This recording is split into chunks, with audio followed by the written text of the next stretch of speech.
If I'm honest, the past 7 weeks in the promised land since I moved into my new house have been hard work. But now I have finally got everything working the way it should and finished painting and decorating the whole house, I feel I can now get my feet under the table and relax. To celebrate, I decided to have a day at sea in the Firth of Lorne, but as I don't have a grey gurnard unpacked yet, I was going to use the small F-rib and 6 horsepower. I was launching the boat at Tinault, heading west along Loch Etive, through the Falls of Laura at Connaught, and then head southwest past Oban Bay and continue my round of the island of Kerrera before heading for home, a round distance of approximately 40 miles.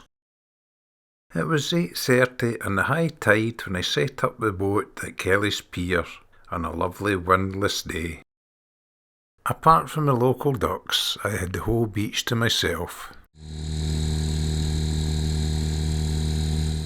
And 10 minutes later, as the rush hour traffic was heading for Oban, I was heading down Loch Etive in the Guppy.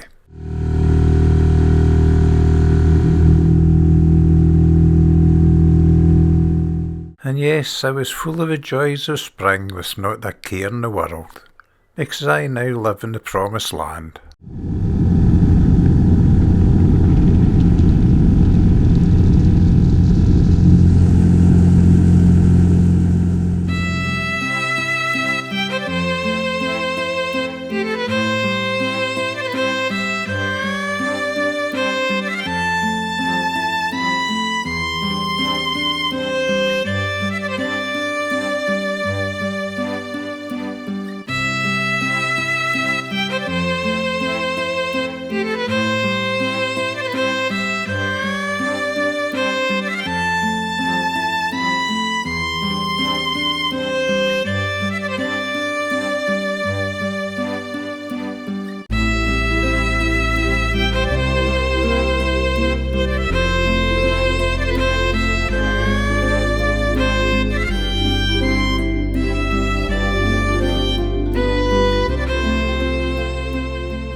The countryside from Tinault to the sea at Connaught is very much flatter and more fertile than heading inland from Tinault.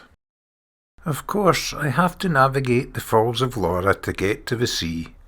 However, I know when it's high tide at Kelly's Pier, by the time I get to Connaught there is still very little flow in the falls. They don't start flowing until a couple of hours later, so I enjoyed a smooth transition to the sea.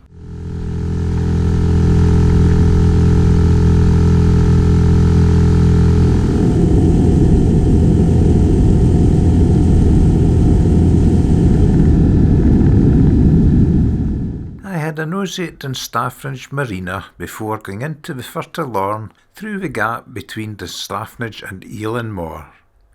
The island of Mull looked magnificent in the sunlit horizon. I followed the coast southwest heading for Kerrera. It was great seeing the trees were now green with new leaves.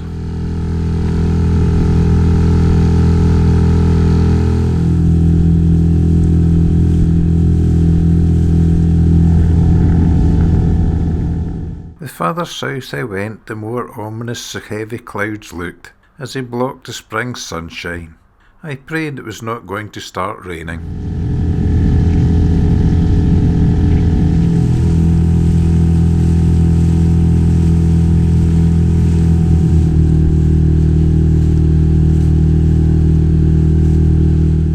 I dropped to displacement speed at Maiden's Island to allow the Mull ferry plenty of time to pass as it came out from Oban Bay.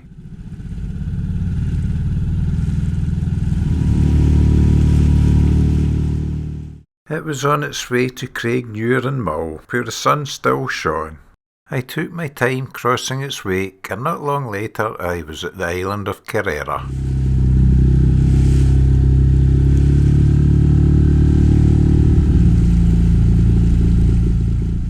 As I was choking for my caffeine fix, I landed in the sheltered bay of Port na Berrig on the very northwest tip of Kerrera.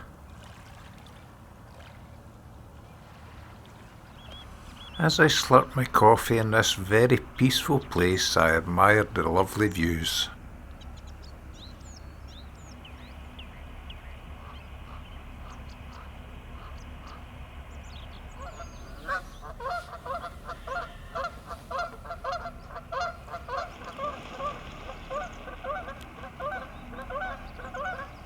Then, as I was in no hurry, I went for a short walk to smell the flowers and then visit the David Hutchison monument.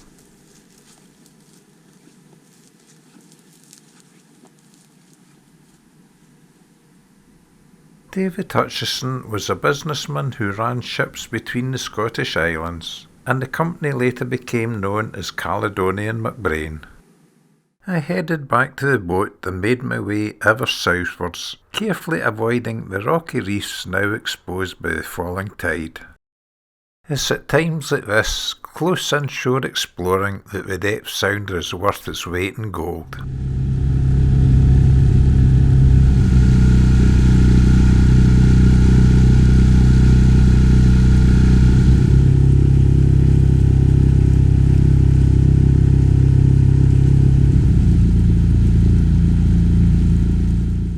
And needless to say, I didn't get very far before I felt the need to land again and have another coffee.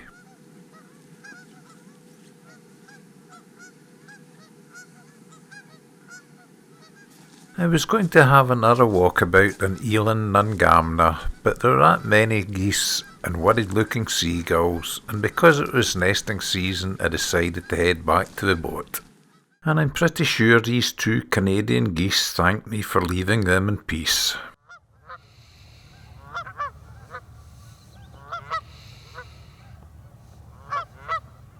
And once back in the boat, I continued heading south towards Back Island, a small island in the very southwest tip of Kerrera. And on the way there I continued to admire a lovely coastline of Kerrera.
Back Island is easily recognised and it always reminds me of a surface submarine.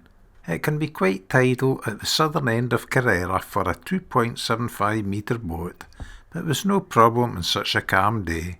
In fact, I did a complete round of Back Island before heading back to Kerrera.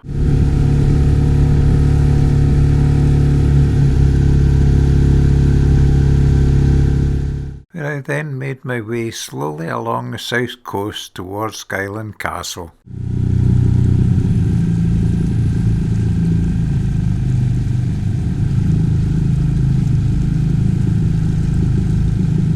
The castle was built in 1582 by Clan MacDougall, before being besieged and burnt by General Leslie's army of Covenanters in 1647.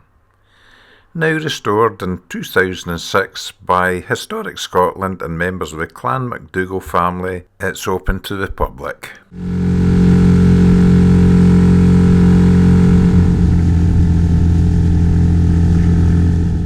I then rounded Rumasenach on the southeast corner of the island and started to head north up the sheltered sound of Kerrera.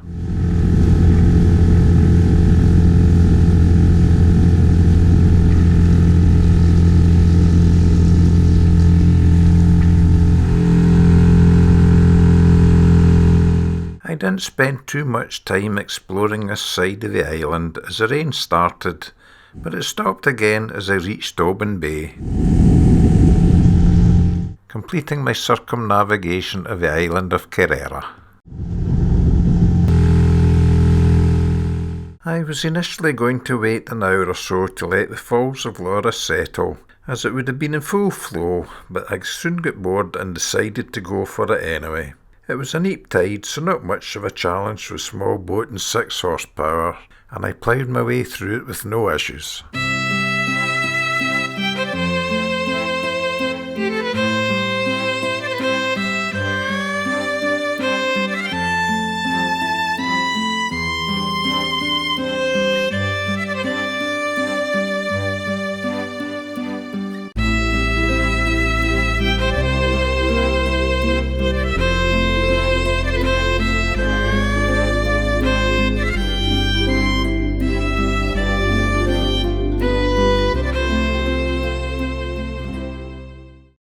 Then it was in the home straight back to the promised land. Another great adventure over. Thanks for watching.